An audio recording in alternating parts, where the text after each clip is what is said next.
Good morning and welcome to Morning Movie News, where I'm fighting off a cold and soon the Marvel Cinematic Universe will be fighting off Daniel Bruhl. What an awesome casting announcement over the weekend, and it's official, it's confirmed, as it came straight from Marvel. I guess Kevin Feige is getting tired of all these casting rumors, which have actually become somewhat detrimental to his properties, particularly Doctor Strange. By the way, where's that Benedict Cumberbatch deal? Everybody was so sure about it, it seemed in the bag, yet still, weeks later, no deal. What is it about this role that nobody wants to officially sign on for it? It's very troublesome indeed. Although it looks like someone's kind of signed on for it, at least that's the rumor, and that's Daniel Bruhl. Because while Kevin Feige tried to get out in front of the rumor mill, he just can't stop it from turning. As soon as they made the announcement, which by the way didn't include which character Bruhl will be playing, the Hollywood trades jumped in there and said that the inside scoop, word on the Hollywood street, is that he'll be playing a villain. And that villain will appear in Doctor Strange as the big bad. It'll be the major villain. Now, Marvel has only confirmed that Daniel Bruhl will be in Captain America 3 Civil War, and that's, of course, becoming one hot ticket. I think it's wonderful that the Captain America films are now so well regarded thanks to the second one that that character and Chris Evans himself have become such a big part of the Marvel Cinematic Universe. Even when you go into IMDb, they now credit the Avengers movie with the top cast members being Robert Downey Jr., and Chris Evans. I've actually had some of you ask me, oh, is Captain America going to die soon?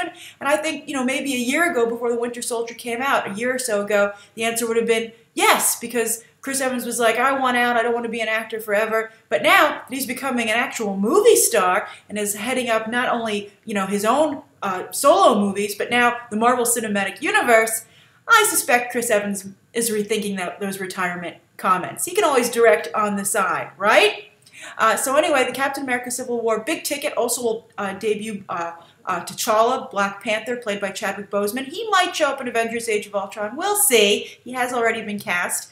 So it's getting a lot of new cast members in this film. And they're saying that the old ones are going to appear, like Sam Jackson's Nick Fury, Black Widow, played by Scarlett Johansson, Sebastian Stan's Winter Soldier, Captain America Civil War, and Robert Downey Jr., by the way. So it's going to be as crowded as an Avengers movie. Although I think Captain America the Winter Soldier was very effective because it was kind of like an Avengers movie already.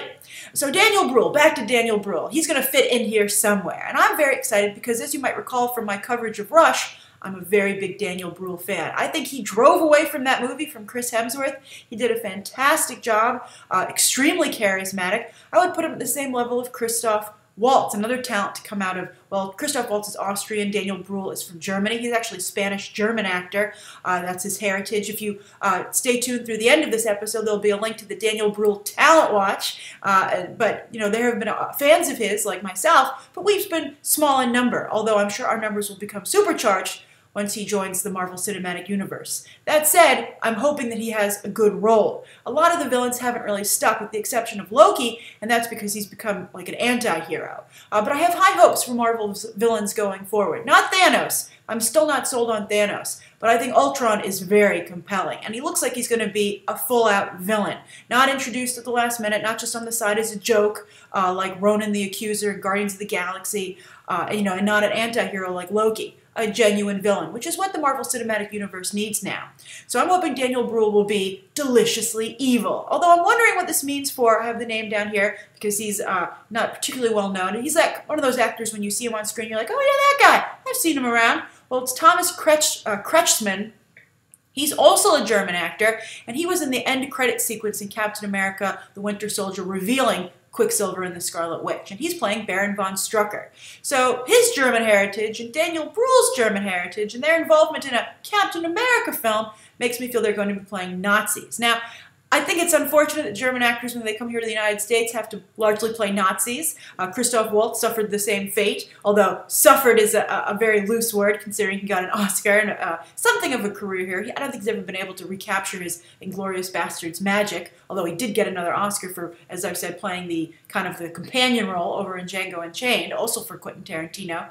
But, I would have liked to see Daniel Bruhl not have to go the Nazi route, but hey, at this point, his career is circling the drain here, at least in Hollywood, Hollywood, so this is something he should definitely grab onto, especially because it's associated with Marvel. But, you know, Thomas Kretschmann also has a multi-movie deal, so I'm just curious as to if he and Daniel Bruhl will be a duo. If Daniel Bruhl is supposed to be a major villain, is Thomas Kretschmann going to actually be working for Bruhl? Who could Bruhl possibly be playing? And what's the connection between Doctor Strange and Captain America that this villain would carry over between the two films? And I think this also underscores that Daniel Bruhl is likely, I'm sorry, Doctor Strange. Stupid cold. Doctor Strange is likely going to be on Captain America's team, or Captain America's side for Civil War. Now, a lot of people have been pointing out that if Benedict Cumberbatch does sign on for Doctor Strange, this will reunite him with Bruhl after the Fifth Estate. Although, that's another team I wouldn't want to bring together because the Fifth Estate was such a disappointment of a film in terms of box office, awards performance, and just quality. So I really would be like, I don't want to reunite those two. It didn't work the last time. So we'll see what happens. I'm hoping Benedict Cumberbatch, you know, I have mixed feelings about him being Doctor Strange, but at this point I'd like to see just somebody take the role, right? Wouldn't it be wonderful if Daniel Bruhl was Doctor Strange? That would be so great, but I don't think that's going to happen. I think he's going to have to go the villain route. All right, so I'm curious to what you think of this. Do you think that Daniel Bruhl could be the next Christoph Waltz? Do you have faith that Marvel could finally be developing their villains? Do you want to see Benedict Cumberbatch and Daniel Bruhl reunite, or would it be them coming together for the first time for you, since so few people saw The Fifth Estate? And also, what do you think of German actors always having to play Nazis? Even in comic book movies, there are still Nazis there. That's right, Nazis are everywhere. Like Hydra. Hail Hydra. All right, so that's the first story of the day. Now, the second story of the day has to do with the Lego Movie. Chris Lord and Phil Lord and Chris Miller. Phil Lord and Chris Miller. They are definitely writing the second film. And that's been pushed back to 2018. There's a Batman spin-off coming. No word yet on if it's officially going to be like a Will Arnett Batman movie, which I'm really hoping for because that would be hilarious, or if it'll be like a Batman animated Lego movie more in vein with the ones that they do direct-to-video, which have been doing pretty well, especially with that boost from the Lego Movie. But anyway, the Lego Movie 2 is set for 2018, and Phil Lord and Chris Miller are definitely writing it. They haven't necessarily agreed to direct it yet, but they haven't said no, so that's still up in the air.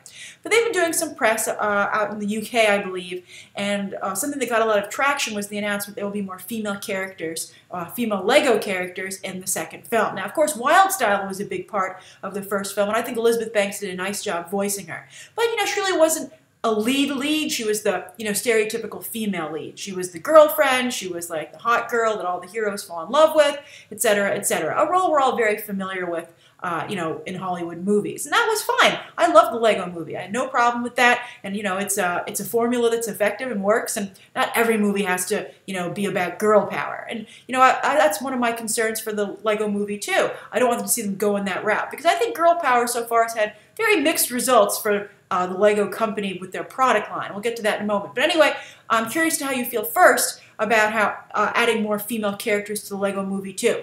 My hope is that they're not more of the same kind of stereotypical female characters like Wyldstyle. I would hate for there just to be like, they're like, oh look, there's just more women characters on screen. Check. I'd be like, well, are they funny? And are they as involved in the action as the male characters? I don't want more damsels in distress. I don't want more, oh, I look hot while I'm firing this gun, Angelina Jolie type characters. That's enough. We've had enough of those. And I think that Phil Lord and Chris Miller are so funny and do such a great job with their characters, their male characters. I'd love to see them apply that to a female character. They kind of did with Jillian Bell in 22 Jump Street, but if you look at their track record, they really don't have any strong female lead comedic characters. Even in their Cloudy with a Chance of Meatballs movies, the Anna Faris character is really more of your traditional, girlfriend of the hero character. She's spunky, she's fun, but I don't think Anna Faris was used to the best of her abilities with that role. Anna Faris is hilarious. Let's get her in there. Her husband, Chris Pratt, is already the voice of Emmett, right? So I think that would be a nice idea. So that's what I'm hoping for the movie. Now, as for the Lego brand, with the toy line, with trying to appeal to women, there's this big thing about, oh, women don't, young girls, or women, there are a lot of adult fans, I guess, of Lego, don't play with Legos. And I played with Legos a lot when I was growing up, and I think Legos are great. And I bet more girls play with Legos than the Lego company thinks. And I'd say the same thing with comic books and comic book movies. Again, and video games. More women are into these things than common knowledge would say. And common knowledge is, as so often, incorrect.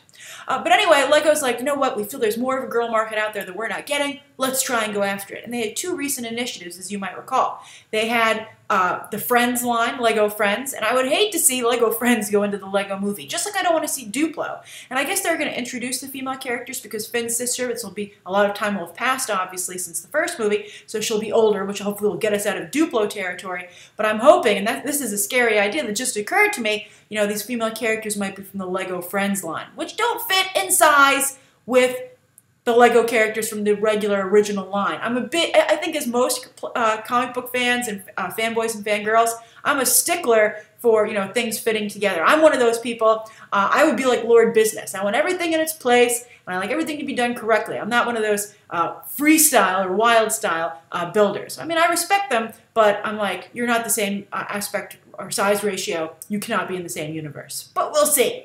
But now that I think about it, I wouldn't be surprised if Lego Friends are going to be joining at all. Joining for sure. Now, I don't like the Lego Friends line. I think that it's, you know, it takes away a lot of the fun stuff, the whole point of building with Legos. It's just like, hey, do you want to play with dolls, but you just build their furniture in their house? It's like, that's really not the point. The journey of Legos is to build. Although they're still continuing, and I guess any toy that gets, you know, more girls to, you know, into construction and, you know, building things, the better. But it doesn't appeal to me personally. And I just don't understand why, you know, girls can't just play with the Legos like everybody else. And then there's this other thing that got a lot of attention, and that's where the Lego company released these female scientist figures, you might recall. They were like, oh, look, women doing science in their Legos. How exciting. And I was like, well, this is really for adults. I don't think any little kids are going to be like, oh, wow, female Lego toys. Sign me up. This one's got a beaker. You know, this one has glasses on. You know, that's stuff that I think appeals to adult fans of the product. So I think that, you know, again, I think that, and that's also kind of dry. That was more of a statement piece. It wasn't like an actual line of toys that would do well in the long run. You know, like their Ninjago or all their Bionicle, all the different product lines coming out of the company. And what Lego Friends is trying to be, a product line. This was a one-off to really get press and appease, as they like to say, those Jezebel readers out there. I still love that, you know, honest trailer for Frozen where they're like, happy Jezebel, about all the feminist changes to the movie. Because, you know, even though I'm a fan of, you know, strong female characters and etc., you know, it can go too far, and I enjoy a good Jezebel joke as much as the next person. All right, so for the third story, let's announce those Step Up All-In Dolby Atmos Blu-ray winners. Again, I asked you last week to tweet your one-sentence review to me and Dolby Atmos with the hashtag Dolby Atmos about the new Step Up All-In movie that's coming out on Blu-ray, and that Blu-ray features Dolby Atmos sound technology. Dolby Atmos, what that does is it allows filmmakers to put sound at specific places within the theater. So it just doesn't happen in the, you know, behind you or in front of you, or just, you know, you don't just hear it, but it happens like back left of the theater. And it was used in films like Godzilla over the summer. So they're very excited to bring that to the home theater, and Step Up All-In features Dolby Atmos technology. And even if you don't have Dolby Atmos speakers, it still makes for a better sound mix. All right, so the best one-sentence review came from Michael King. And Michael King said, step up, Dance and Furious takes cues from Fast 5, where they took characters from every movie except Channing. I thought that was great. I think you might be talking about maybe G.I. Joe, Michael King. I don't think Channing Tatum was ever in the Fast and Furious movies, but I like where you were going with it. All right, then second place, I thought this was good, Ricky Mashia. And Ricky said, Dolby Atmos brings Step Up All-In to a new level of dance movie. The crisp music and sound makes you just want to dance. And that's the whole point of a Step Up All-In movie, to inspire dancing. All right, then finally, the third place goes to boy, I'm really fighting off a cold here. Pete Media, that's right, sorry. I want to say Pete Medina for some reason. Pete Media. And Pete Media says, my review, Step Up All-In, Step 1, Step 2, Step 3. Step up all the way to your hearts on a tight beat. Excellent, I liked it. I think, you know, it was a tough challenge to do a Step Up All-In one-sentence review, and you guys pulled it off. So I hope you enjoy your Dolby Atmos Blu-rays, and you'll check your Twitter messages for a message from me asking you for details on how to get it to you. All right, so those are the three stories of the day. Now, the viewer question comes from Kevin D. And Kevin D, frequent BTT viewer and commenter, you might have noticed his Pinky avatar. I always get a kick out of that whenever I see it, from Pinky and the Brain. But Kevin D says, question for you, Grace. Over the past year or longer, most, if not all, reviewers talk about movies having 3 distinct parts or acts. Is this a recent development in filmmaking, or has it just become the formula and more noticeable? The third act is apparently where all films are finally determined to be either a failure or a success.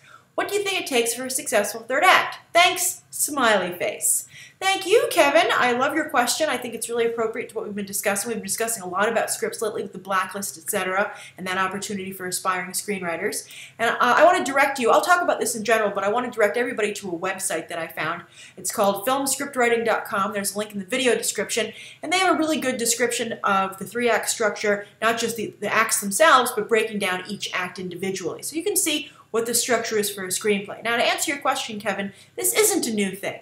Screenplays have always had the three-act structure, and this is a good example of how things might seem effortless to you, and you might not see the formula that's at work there, but that's just to the credit of those who have made the product, written it or whatever, because this applies to all different things. But there is a formula to the madness that just seems like mad genius to you, but there's structure. Structure is imposed. There's also story structure for comic book writing and novel writing, all these different things. There is a structure that should be followed. And the goal is to make you not be aware of that. But this isn't new. This is a new thing. And perhaps one of the reasons you're hearing more about it from critics is because I think critics are realizing that audiences, and I think this is something that always should have been known, but because of the internet and the accessibility that gives audiences to what's going on in Hollywood, you have less passive moviegoers and more active moviegoers. So they're aware of the terms. Or like after today you will be. You'll be aware of the three-act structure.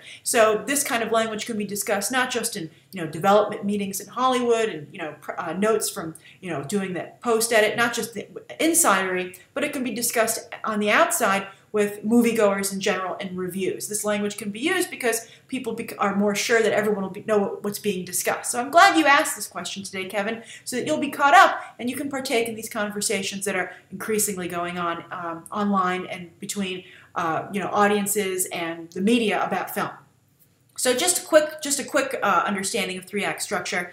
The first act is just it sets everything up. It sets up your situation. Then your second act, you move things forward and you have to get things to a really dire place to begin Act 3. And then in Act 3, you have like your big climax and your resolution. Now, the reason things often fall apart in the third act, Kevin, as you so correctly pointed out, and that was one of my critiques about Interstellar, which might be why this is on your mind, because a lot of people have a problem with the third act of Interstellar. And that's because third acts are tricky. It's very easy to come up with a movie idea. Well, it's easier to come up with a movie idea and set it up in that first act, and even sometimes in the second act. But the first act is the easiest to write. It's when you're all excited, you just have to set everything up. You don't have to find answers. You don't have to worry about a character arc, etc., etc. You don't have to worry about getting your message across. So first acts are very tight usually because they're the easiest to write. But then when you have to try and make everything come together and you actually have to build something and follow script writing rules, etc., that becomes much trickier. And that's why films often fall apart there, because the screenwriter just couldn't do follow-through. They had a great idea, but they didn't know what to do with it. They couldn't follow it through to completion. And Hollywood often goes, well, you know what? It's a little weak in the end, but I feel this is such a strong idea and the first part of the movie is so good, we'll worry about that with the sequel. Let's just get that out there and try and sell it. So I think that's a big thing. And also I think when you have someone who has so much creative freedom like Christopher Nolan, and they do such heady ideas like he does in Interstellar, it's hard to question the third act. You're like, well, I think maybe he solved it. I don't know. People love Christopher Nolan. Let's see what happens. As I said in Movie Math last week, I strongly believe going forward, he'll be getting third act notes after the reaction to Interstellar. And also, they won't listen to him on how he wants to advertise the film. Because as you might have noticed, after Interstellar debuted in second place, not what they were expecting, and not as strong as Christopher Nolan's films in the past, or as they have once he took on the Batman franchise, they've really changed the ad campaign for the film. They're like, oh, look at all the action and energy, it's so exciting, woo, go see it, please. And it's working to some degree. So I think Christopher Nolan's ad campaign for the film wasn't a good idea. But Kevin, to answer your question, yes, there is a structure. It's been going on for as long as screenplays have been written. A good screenplay will make you not notice it, and the reason you're hearing about it more is that I think this is great that audiences are becoming a lot more savvy and we can have these more, complex conversations about what we're all watching together. All right, thank you so much for your question. I hope everybody checks out that website. Again, it's in the link in the video description. Thank you for tuning in. Please write down what you think of today's top 2 stories, the Step Up All on Blu-ray if you want to comment on that, and then of course also the viewer question. Let me know what you'd like to see covered tomorrow and any questions that you might have. Thanks for watching. Bye.